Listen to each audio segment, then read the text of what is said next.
What's good with your goddamn selves, people? Victory and Vices podcast, episode 46. Me, Rory Spooner, and James Beck back again. Opening fixtures. Oh, how we've looked forward to this. And it wasn't a letdown. I mean, some games were a bit of a letdown. Some were a letdown. But it's par for the course. Mm-hmm. Apologies we weren't there last week. Podcast-wise, we had... How should I describe this as? Unforeseen circumstances? Yeah, we'll put it down as that. We had unforeseen circumstances. Yeah. You know, it happens to the best of us. Yeah. Apologies for the lighting as well. As you can see, it's sunny, it's dark, it's sunny, it's dark. We don't have a budget for anything else right now. So apologies. But the audio is going to be sick, so you are going to want to listen. All right, cool. So just a quick recap. We'll go very, very briefly into the transfer window. Maguire finally found his way to Manchester. He did. Took his time. Tierney found his way from Glasgow to London. He did. David Luiz found his way across London. Didn't see that coming whatsoever. Sessegnon, he found himself going across London too. And Lo Celso finally made the trip on EasyJet from Sevilla in Betis. Correct. He did. To North London. Mm-hmm. So, yeah, little transfer roundup. There wasn't too many other significant stories that we want to go over, but that was everything we'll touch upon from there. Okay, cool. If you may have seen us last season, we usually go game by game by game and give you in-depth analysis because we are knowledgeable motherfuckers. But what we're going to do now is just cover basically the interesting things of the weekend. Yes. So we'll start with United against Chelsea. Now, I came away from that watching that thinking, wow, United were lucky. Did you feel the same? I did, yeah, to an extent. It wasn't a 4-0 game for me at all. Not in my lifetime was that a 4-0 game. Exactly. And nope. And I do agree that there is a large slice of luck that was in there up to a certain point. I feel for 60 minutes, United were the worst side, or rather, I should say Chelsea were the better side. Okay, I'd agree with that. Yeah, I'd agree. The first hour. Obviously, United, I felt, were quite lucky to go in 1-0 up at half-time, let alone could have been 1-0 down. You know, we had Abraham hit the post quite early on. And they had a few half chances, whereas United didn't really look like they had much about them, to be honest. If Abraham scores that goal, we got a whole other game on our hands. Exactly. A whole other game. But obviously he didn't, and United held on. You know, they got the penalty. I believe it was a penalty. Yeah, 100%. Yeah, 100%. Obviously Rashford stuck that away quite nicely. Great penalty. They got the half time. I thought they would have come out a little bit quicker, but it took them 10-15 minutes to settle down.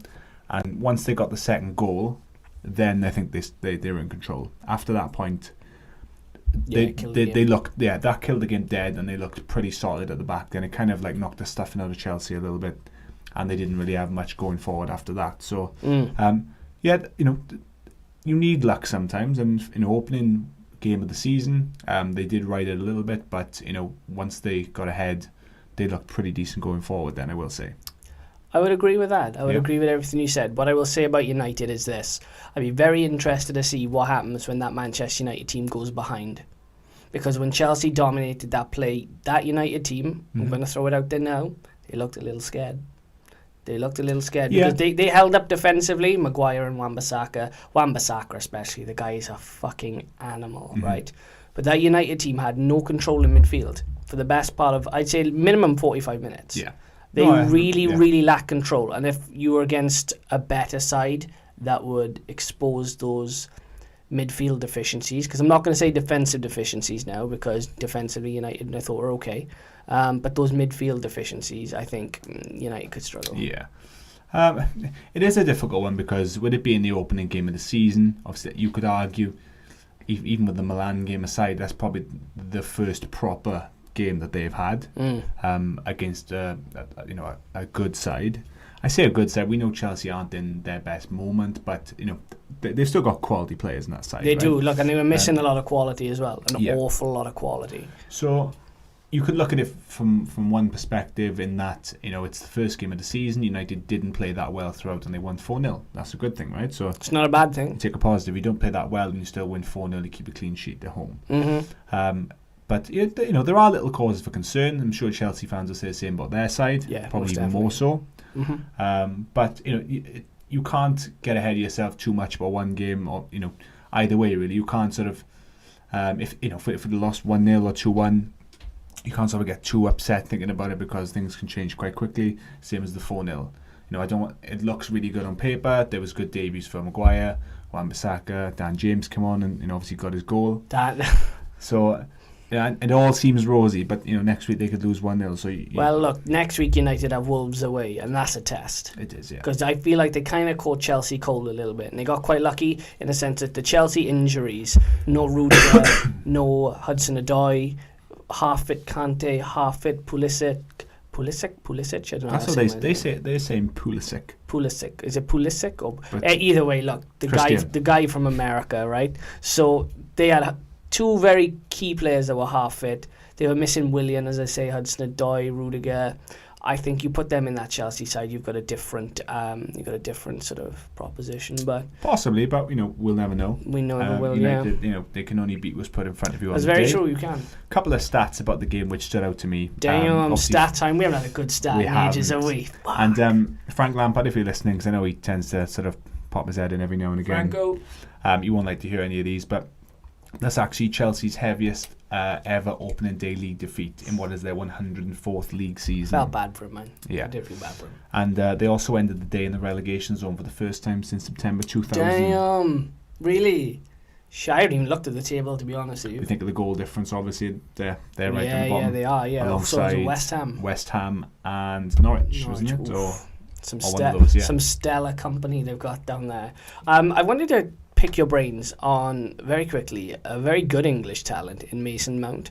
Frank Lampard praised him, said he thought he did quite well. Jose Mourinho went the complete opposite way and said, I didn't rate his performance, which annoyed Frank Lampard. What did you make of his performance? I thought he did okay. I think he sort of went with the way that the game went, if that makes sense. Totally agree. He looked pretty sharp from the off.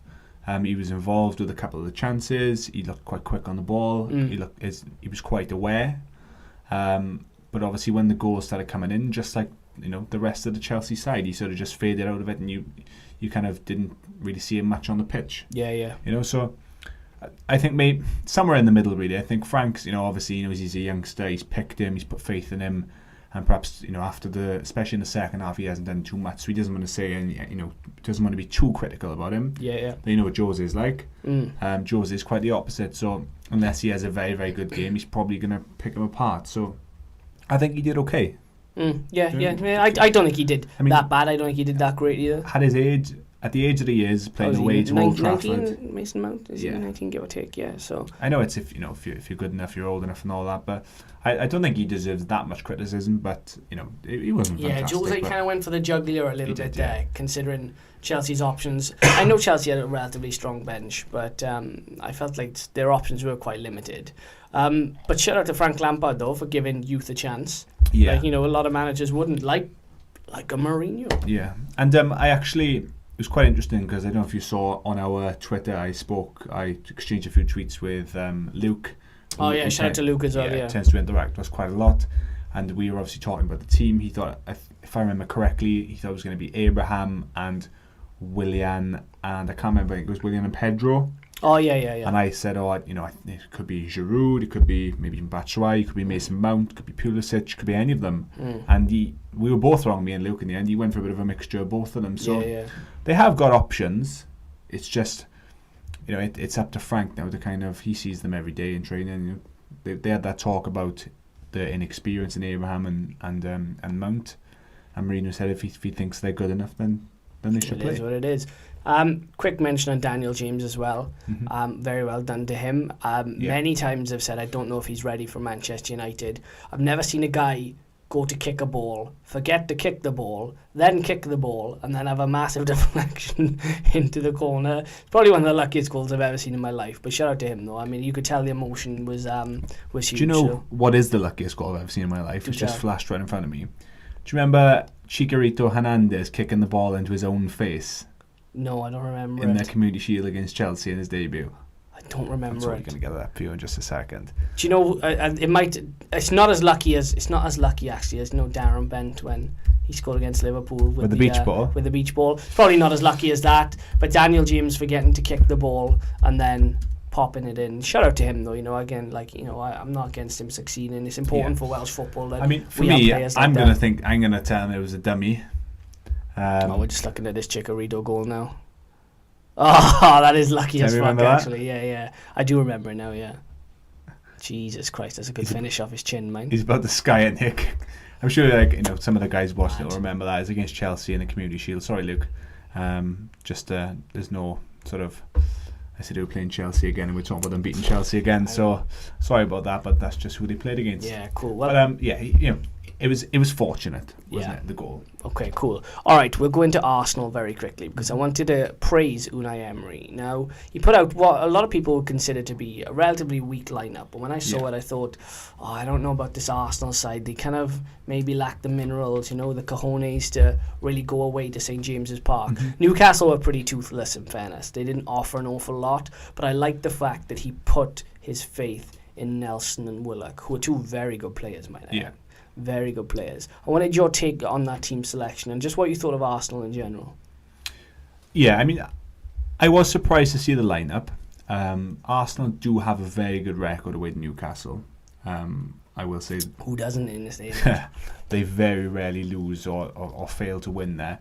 I thought it was a little bit ballsy, especially opening season. Yeah. But I do think as well, certain circumstances dictated in such a way that he was able to pick that team. You think, for example, Pepe has obviously come in and he was maybe a little bit too new. I think Lacazette had a knock. You've got Ozil obviously involved in the... Well, I don't know what's going on with Mesut Ozil, but whatever's happening, I back Kolasinac to handle it all day.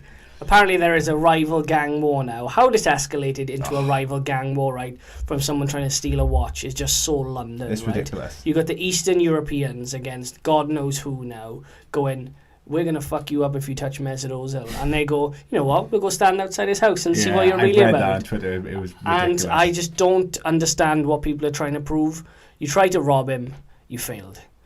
Just let it go. Like, it's really, you don't want any smoke with Kolasinac as well, because he will batter you, as we've already seen. He will fuck you up good and proper. Like, why people are still trying to pick a fight with this guy?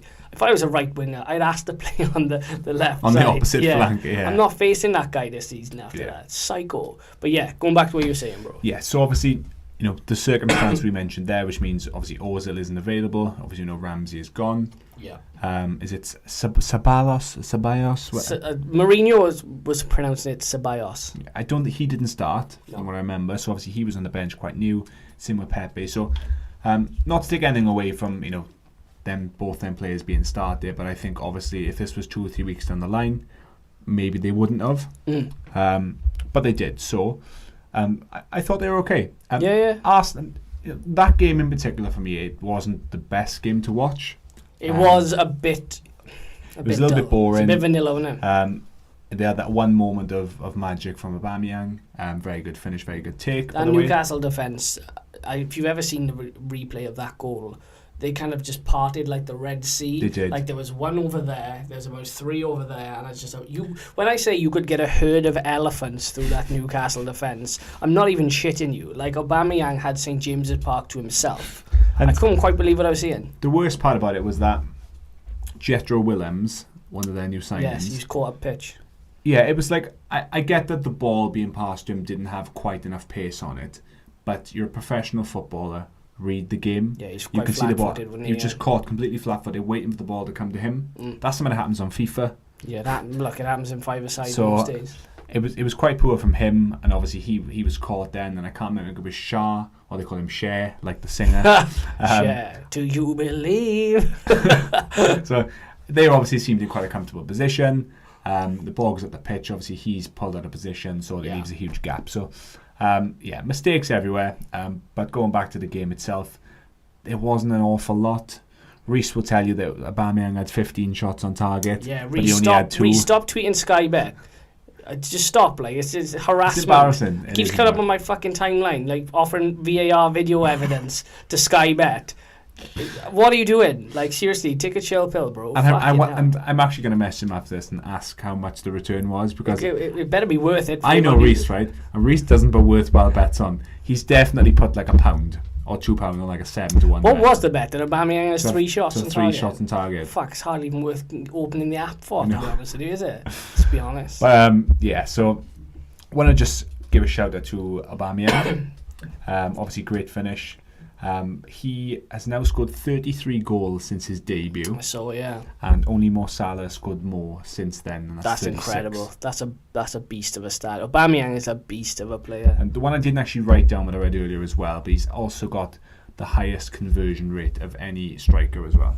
That's probably why Reece betting him then, by the sounds of things. Yeah. So he's really important for them. Obviously, Lacazette. I'd say he's their biggest player. Yeah, Lacazette's obviously very good. Oh, he's a brilliant player too. And they work well together. But I feel like Aubameyang he is the number one there. As well. He is the guy that when he's on the pitch, you can see them breaking down pretty much any defence, especially if they play the so-called Arsenal way. You know, that way where it's fast, it's fluid, it's fun to watch for people, even neutrals like us who aren't necessarily Arsenal fans. When they click, they really click. Yeah. Just going back to Mourinho very quickly, he talked, his punditry on Sky was actually really interesting. Graham Souness shit himself. He was like, oh my God, a guy that actually knows football beside me.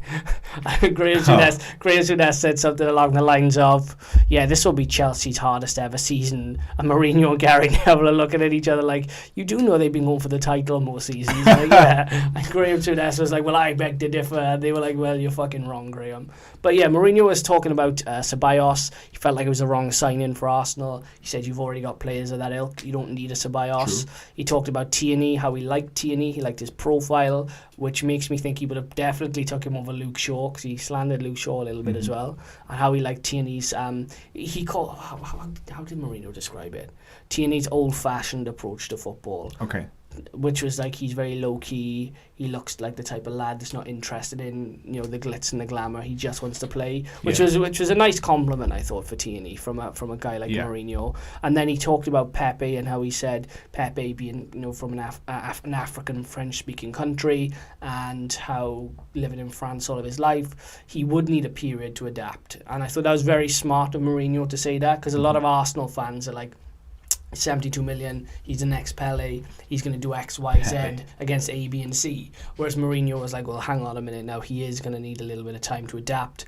But what Mourinho also said was, what a fantastic player they have. So, interesting. I really enjoyed Jose Mourinho's analysis. Yeah, and I feel like Souness was almost a little bit weary of what he was saying for once. Very. Because he just says what the fuck he wants. And, you know, within, or to an extent, he's allowed to do that. You know, that's what he's being paid to do.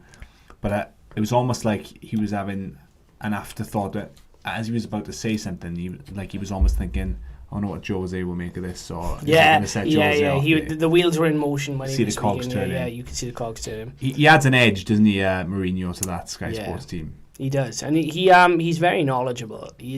I know sometimes he can be perceived as a little bit arrogant, but his football knowledge is second to none. Oh, and when they ask him a question as well, you can see like he doesn't rush to his answer. He pauses. Like they asked him a question, and he sort of just goes, and then he answers it. You know, so it's like it's very calculated. And I couldn't help but just my eyes were glued to the screen every time he opened his mouth. Yeah, he's a very good watch. Okay, cool. We won't mention any more of that because Newcastle fans, most of you didn't show up anyway, so you all protested. Right, okay. Spurs, Villa. Yes. Now, Jack Grealish went full La Liga with the hairband and the moisturiser and everything else in between. Shout out to Jack as well. Look, he's living his best life. He's a Premier League footballer. He's like, look, I am going to give all the Chicas what they want. And some of you guys as well that are into that. So I was a bit upset when he lost the ball on the edge of the box and really fucked up. Because that was his moment. You know, he'd gone specifically out and bought the hairband. And, you know, he'd been combing his hair before the game. And he was like, this is my shot at the big time. And he went and he fucked it up. I think it was Paddy Power or someone. They tweeted something along the lines of, they were describing the Spurs as... Was it the equaliser? The one he gave the ball away? It was, wasn't it? I can't remember, actually. Whatever goal it was. And Ndombele scored the first, didn't he? Yeah. I'm sure it led to that or something like that, right? And it said, the ball comes out to Jack Grealish. He could quite clearly just punt it down the line, get rid of it. But in that exact moment, he realised how ridiculous his own haircut was and headband. Stopped for a moment, thought, oh shit, what have I done? And before he knew it, he'd been dispossessed and the ball's in the net. Oh man, if you're going to wear pink boots or have some type of La Liga hairband, you got to back it up. And I'm sure he will over the course of a season because he is actually a very gifted player, but it's just very you could see it, when he had the ball at his feet, he was doing things that just gave off the aura of a player with quality. Mm-hmm. Again, first game of the season, it's away to Spurs, so it's never easy, but it was a shame that he got dispossessed like that, and it did cost him a goal. But overall, I thought Villa, especially the first half, are very impressive. John McGinn. Yeah, McGinn is a very good football player. Obviously, he was linked to the United. Yeah, so pretty impressed. Not that I'm saying that that it was justified and on that performance he should be a United player, because I'm saying quite the opposite of that. But I was, in a good way, a little bit surprised. I was watching him and thought, I didn't see that much of him that season. But okay, maybe I can see why people are making a little bit of a fuss about him as a player, because he looked quite sharp. Yeah, he got around the pitch well, didn't he? It was a very good finish. Very good finish. He had very good awareness. He sort of let Rose just slip one by.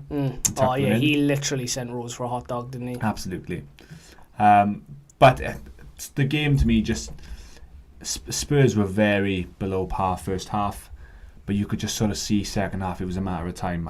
There is something within that Tottenham Hotspur side where you cannot rule them out at home. Yeah. Away from home, even you would back Spurs to try and come back, but at home, it is almost like a fortress, and they haven't even been there that long. I was chuffed for Ndombele as well, because he is just one of the most gifted midfielders in probably the world right now, in his age bracket. And people were going in on him online. I saw so many step over memes, bro, right? They were so fucking harsh. You know what, you could tell he was trying hard, and maybe in certain moments a little bit too hard. Yeah. Because I thought up until his goal, his performance was a bit mixed. He did some good things, but he gave the ball away a couple of times. You mentioned the step overs. He maybe tried to do a little bit too much in the wrong areas of the pitch. But you can see that he's a powerful runner. He likes to move the ball forward. Yeah. And obviously he's got a good finish on him as well. So very good finish. That goal will do a lot for his confidence. Going back to what we said about Spurs having sort of the not losing mentality anymore. They're actually, I don't know if you saw the statistic. I didn't. Tell me. They've won 37 Premier League games now from a losing position at half time. Really? Which is more than any other side in the Premier League. That takes some character. That takes an awful lot of character. That used to be a stat that was held by United. Obviously, as we know in recent seasons, that hasn't been happening so much. Definitely not. But yes, so Spurs. So you pointed out there, you didn't even know the stat, but that's the proof. No, I had not heard that stat all weekend, which is great for Spurs. Going back to just quickly on the signings, Lo Celso, Sessegnon. Do you think they're going to add to that Spurs squad quite well?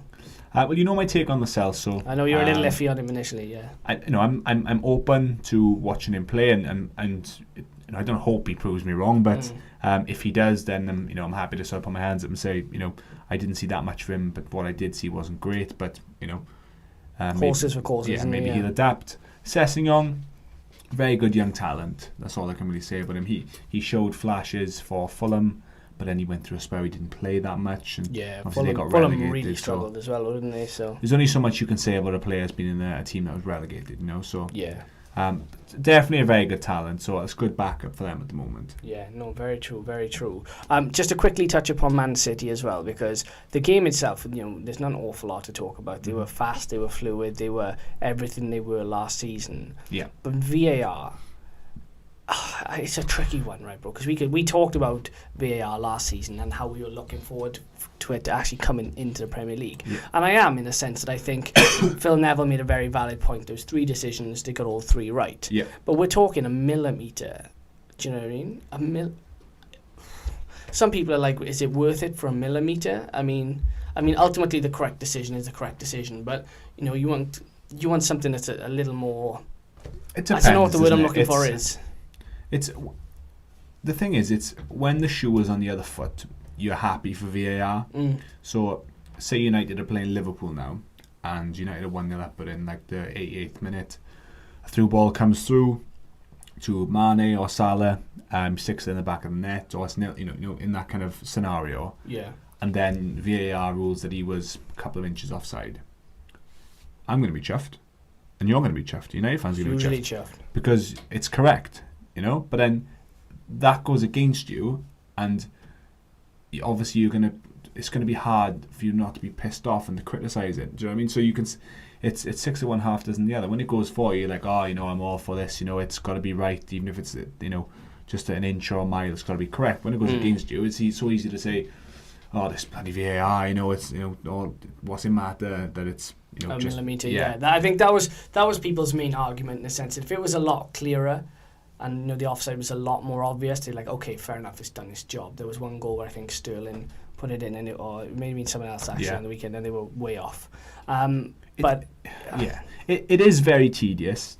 I feel like the process of them reaching the point of whether it's offside or not could be a little bit quicker. Yeah. And maybe over the course of the season they'll speed that up. I know they had a few VAR problems this weekend with it not working in certain games at certain points. So they can definitely streamline it, but I haven't really got an issue.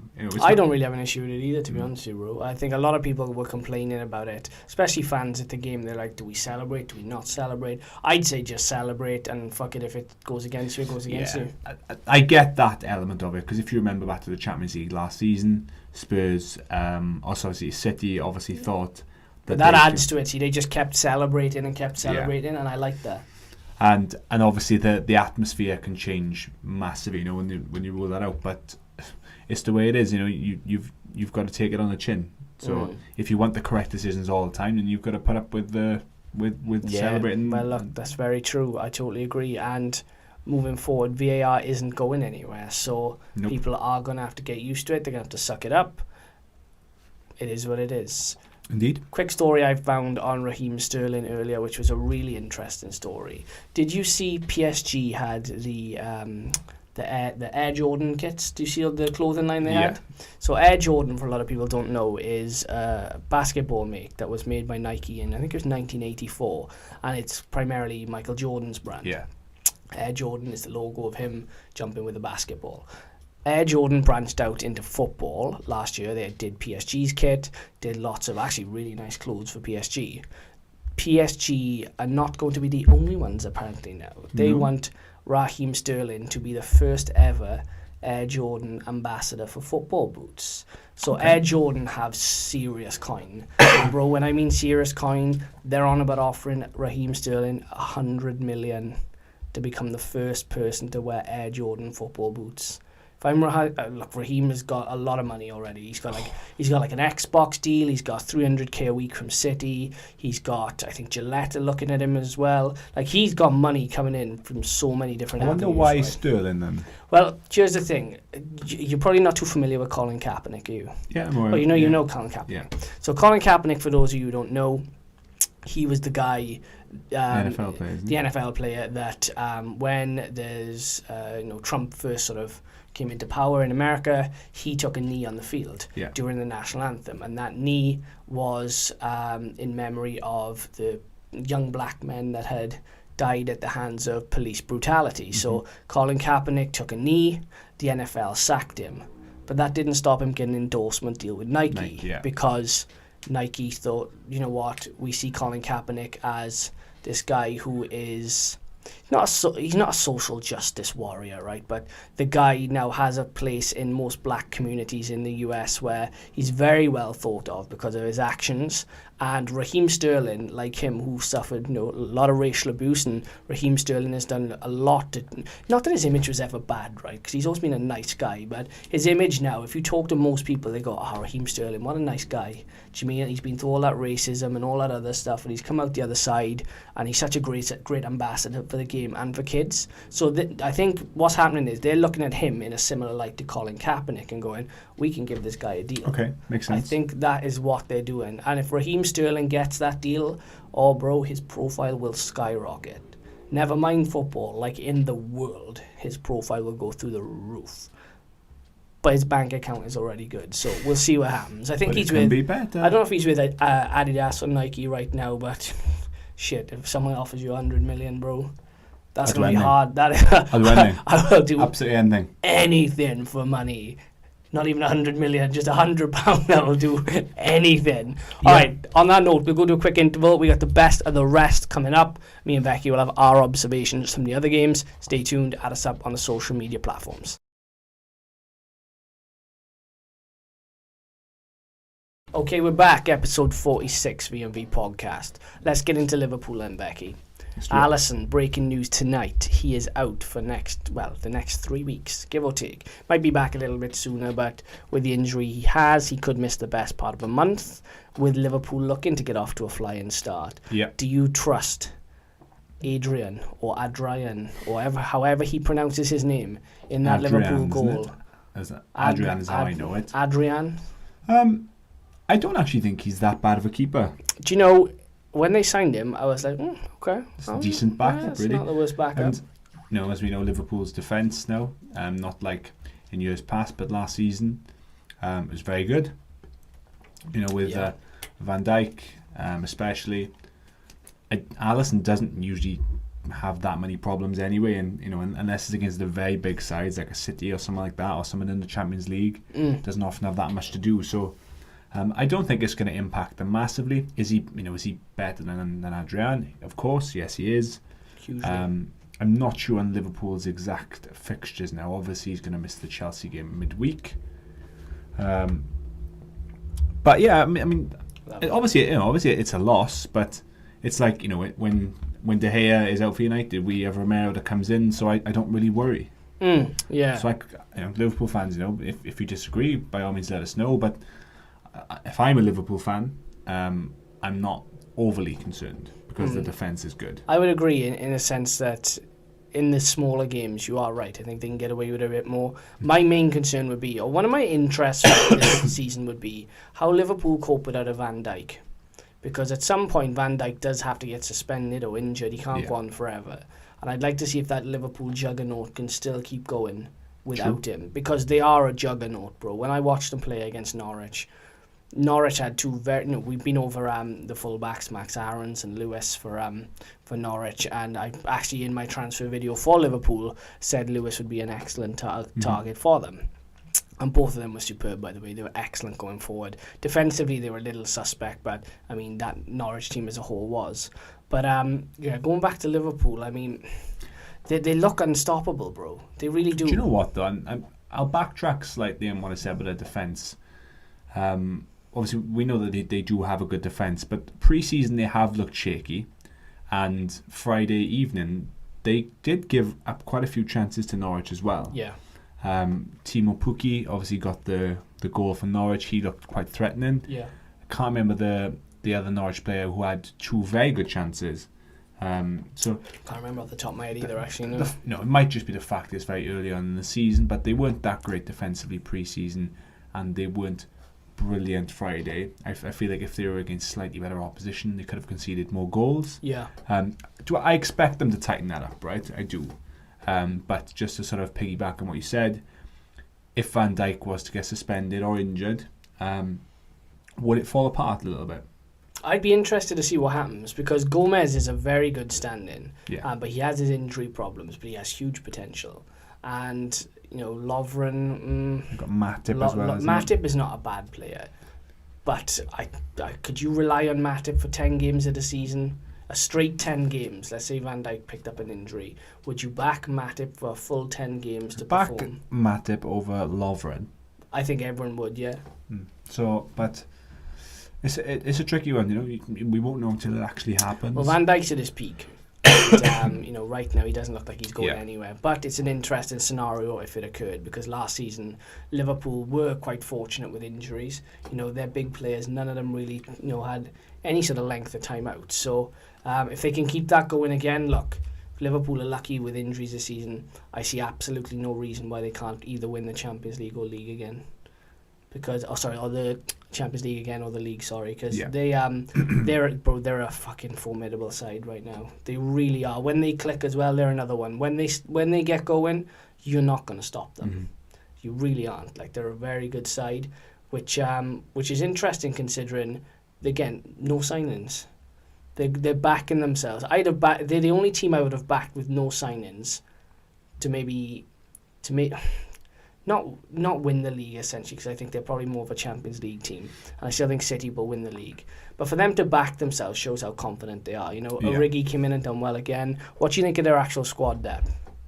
Their squad depth is obviously good. I still stand by what I said about I feel like they needed one one good signing, one big signing.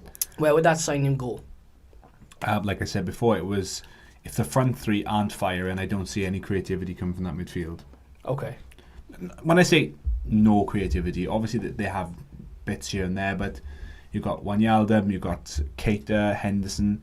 Like, there's no one in between the lines, like a Coutinho, for example. Yeah, or like a Silva at a Man City, something like that. Or an Eriksen. Yeah. You know, City have got loads of them. We've got Bernardo Silva, David Silva, Kevin De Bruyne. You know, they've probably got too many. Spurs obviously got Dele Alli, Christian Eriksen. United, you know, when he wants to, they got Pogba. United have Fred, who can play in front of the back four. You know, and obviously Chelsea had like a Hazard. Yeah. And I just don't think like Liverpool quite have that. And there was whispers of Coutinho maybe being available. And Klopp kind of said that, you know, the idea of it is great, but it wouldn't happen this window. You never go back to an X, bro. You never go back to an X. I understand that, I do, but for me, I just felt like Liverpool perhaps needed that little bit of X factor just in behind those front three. If one of them gets injured or they're just not firing, because you know when them three are on form, like you said, they're pretty much unstoppable. They are unstoppable, but they can't be on form all season long, all the time in every competition. It'll be very difficult to replicate the form they had and the points tally they had last season, but they probably won't be far off it. Because you go back to the great Fergie sides, right? The reason why they were dominant, why they won back-to-back titles, was because he still strengthened. Because you keep the same team, and other teams in the league, they learn how to play against you better. Yeah, they learn how to deal with you. So that's why I don't think Liverpool are going to get anywhere near the same amount of points this season as they did last season. Yeah, I'm not saying they won't get, you know, maybe high 80s, anything like that, but I don't think they're going to quite replicate what they did last season. Just based on they're exactly the same side. Yeah, no, that's true. Ferguson was always adamant that you would have to sign City always to keep moving forward. City have strengthened again, you know. So yeah, I'd be wrong before and I could be wrong again, but that's just a feeling I get. Time will reveal all. Interesting you mentioned Coutinho. It hasn't actually happened yet, but it's looking like Neymar to Madrid, and Coutinho somewhere down the line could go to PSG. That's what I'm seeing online. Whether that happens or not, I don't know. I mean, Neymar may actually go to Barca as well at some point, and where he fits in is anyone's guess. And ultimately, I think either situation ends up with Coutinho going to PSG. Yeah. Not that he seems like he even wants to, but it's going to be be wrong. I mean, the European transfer window is going to, you know, there's still bits going on. There's still bits. There's at least one very big deal in that transfer. I don't see how Neymar stays in this transfer window, because the PSG fans fucking hate him now. And I can't see that ending well for anybody if he stays there. That is true, but the big issue is the amount of money involved make it such a difficult deal to broker, because with clubs having to abide by financial fair play, you know, how do you find a way around it, essentially? Yeah. You look at the kind of options that have been put down on the table just to try and make the move happen, the amount of players that are involved, and they're trying to work, you know, negotiate how much money, including this player and that player in possible scenarios. It's not very straightforward. So we know the player wants to go, the fans want him to go, but the buying club needs to find a way to make it work. Yeah. Which is not easy. Very true. Okay, so Palace was 0-0 against Everton. We won't necessarily go into too much depth because, I mean, realistically, what can we say? Wolves and Leicester, again, same sort of situation. There's not an awful lot we can say about that game, bar the one incident. Now, correct, yes. I maintained last season that handball, irrespective of whether it's accidental, on purpose, hits the arm, hits the elbow, hits the shoulder, give it as handball. Just go back to the old days where handball is handball. Yep. There's no grey area, nothing. Now, the rule this season, if you want to elaborate on what I'm saying, basically what they're saying now is if there is some type of, is it a goal or a free kick or any type of situation where even if it's an accidental handball, yeah, so it still counts. It's basically whether it's open play or from a set piece. It's so in the simplest way to explain, if something ends in a goal, but it is, whether it's by accident or on purpose, has clearly hit someone's hand, and that's then gone on to affect it, you know, that's then led to it becoming a goal, then it will be ruled out. So it doesn't matter whether it's accidental or not. If your hand is in the way and it's hit your hand, and because it's hit your hand, it's then bounced to an attacking player and they've tapped it in It's the net. handball. It's a handball. Thank you very much to whoever watched V&B podcast last year, because I completely agree. I'm so fucking sick of, was it handball, was it not handball, is it accidental, is there intent, his arm shouldn't be by his side, or his arm should be by his side. Just give it as handball. Where's his arm when he jumps? Is it in a natural position? Yeah, look, I don't even know what that means. Everyone jumps in different positions. I might do a star jump, you might jump with one arm up, another guy might jump with both arms down, like leap up like a salmon, right? Who knows? Yeah, and as you said, we touched on this last season. Obviously, I touched on it with the new rules as well. It's one of those things. It's when it goes for you, great. When it doesn't, you're pissed off, right? I get it, and it depends on the circumstances in the game. But I do understand that there are no grey areas, and going forward, I think that's the right decision. Now, there's people who are criticising VAR after that Wolves incident. Nuno was not happy about that. And what people need to realise is it's not VAR that you criticise. VAR is just doing its job. It's the laws of the game. So the laws of the game changed, which mean that if it hits your hand, then the goal is disallowed. All VAR is doing is providing video footage to verify that or not. I saw loads of stuff on Twitter when a goal is disallowed. Fucking VAR this, VAR that. It's not VAR's fault. It's the rules. All it is doing is confirming to the referee if it hit his hand or not. It's the rule which then means that goal is disallowed, if that makes sense. So I've criticised VAR along with many other people for different reasons up to this point. But for those criticising it for that, you're getting it wrong. It's not VAR's fault. Well, Nuno was one of those guys that came out on the weekend very unhappy, thought it was very unjust. He said 6 months ago that would have been a goal. Now it's not a goal. Well, newsflash, Nuno, you've got to move with the times. You either evolve or you become extinct. And right now, he's going down the road of being extinct, because you cannot moan about things that change. It is what it is, unfortunately. Next week, the same thing could happen to Wolves against United. Dalot could have another incident where, he takes a shot again like he did with PSG, and the ball hits the arm and it maybe ricochets, and all of a sudden he's like, you know what, it's gone against us again. Do you know what I mean? Or it could be the other way around. So I don't really get what he's moaning about. They touched upon it as well. The players, the staff, the managers, the coaches, they would have all have been briefed on the rules, and if they haven't, then why the fuck not? Because everyone now, starting from this season, should all be very much aware of the rule changes. So you've got people surrounding the referee. Like, why are you doing that? It's the rules. Do you know what I mean? So just get used to it. They said on Match Today again about Nuno. You said about 6 months ago there had been a goal. That's 6 months ago. That's not today. Move with the times. Get used to it, So move with the times. It is going to take a little bit of adjustment, and obviously, I envisage in weeks ahead there's going to be further incidents, and people aren't going to be happy. Over the course of the season, I would imagine it will average out anyway. You'll have just as many sort of decisions go your way that won't, as opposed to ones that won't go your way. So get used to it. It's not going anywhere. True that. Okay, cool. With the 2 games there, the 0-0s, I'll be honest with you again.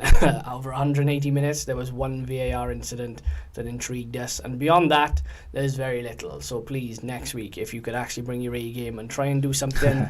That would be terrific. There's only one game left, really, which we haven't actually touched upon, which was Bournemouth Sheffield United. I was quite chuffed for Sheffield United actually to get a point off the mark.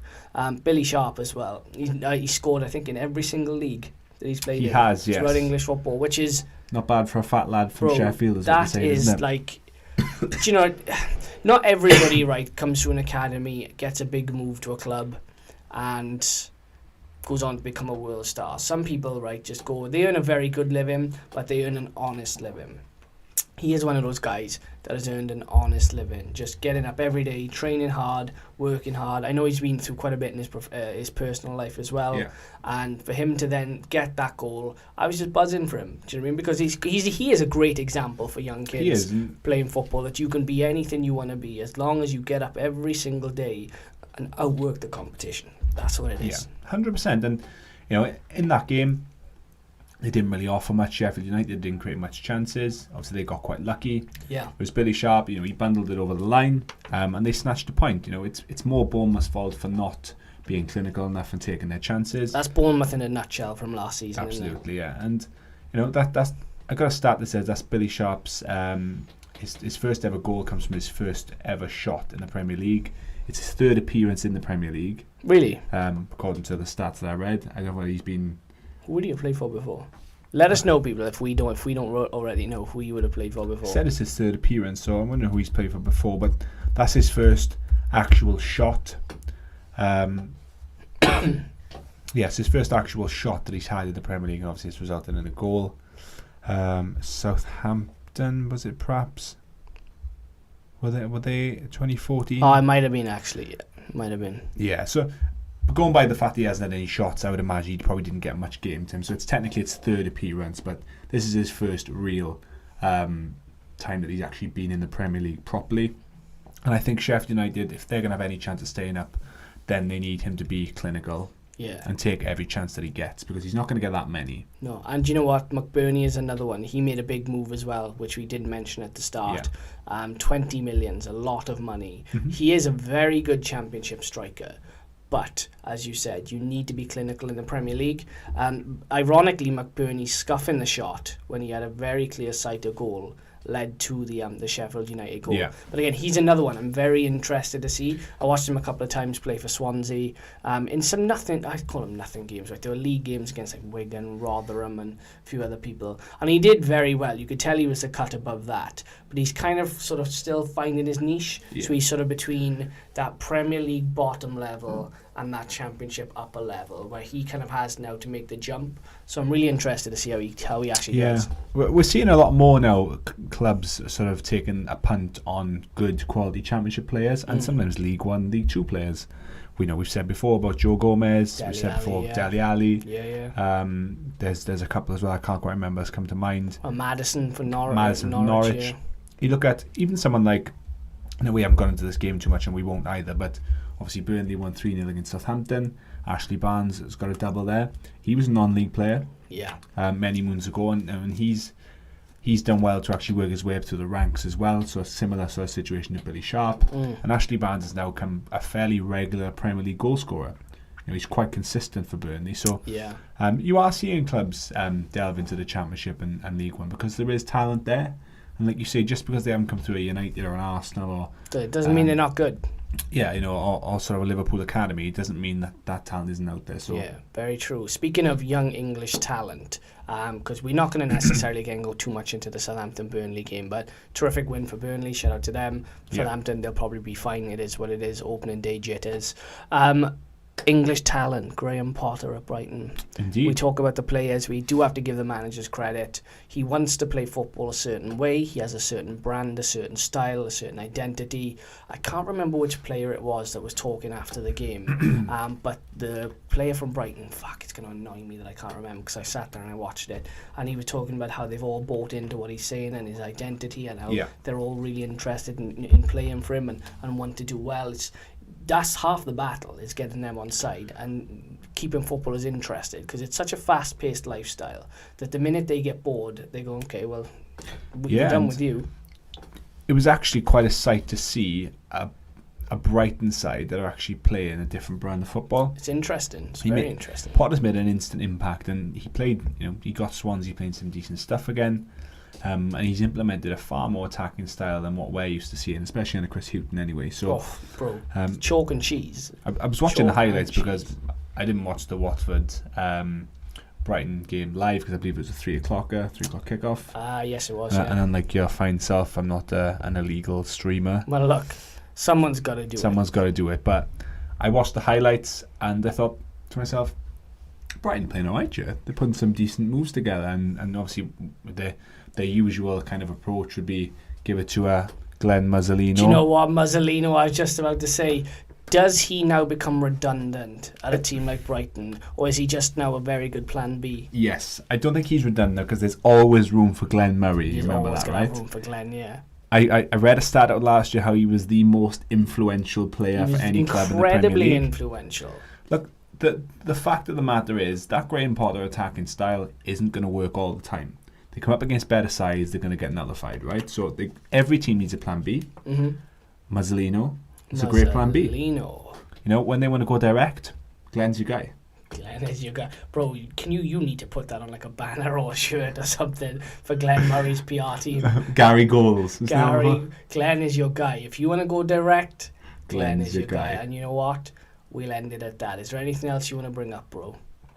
No, nothing. Cool. Went silent then. No, you're right? Yeah, not almost choked. The excitement is killing The answer him. is no. I've got everything out. No. All right, cool. We'll leave it at that. Again, make sure you add us up on the social media platforms that you're going to see. Well, that you've probably seen already anyway. They probably come up at the end again on the credits. We will have, hopefully, a few guests coming on this season in the works, to be confirmed. Again, hold tight. We're trying, hold tight. We wanted to do it sooner, but there were unforeseen circumstances. Indeed, yes. So we'll hopefully have a few guests on. Again, tweet us all your questions, your opinions, your observations. We love interacting with all of you.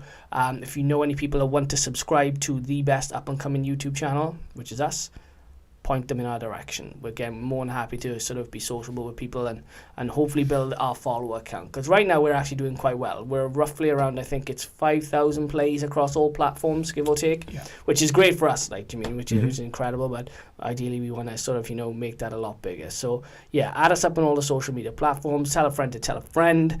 That is the first round of fixtures done. We are back next week. Till next time, people. Take care. Ciao.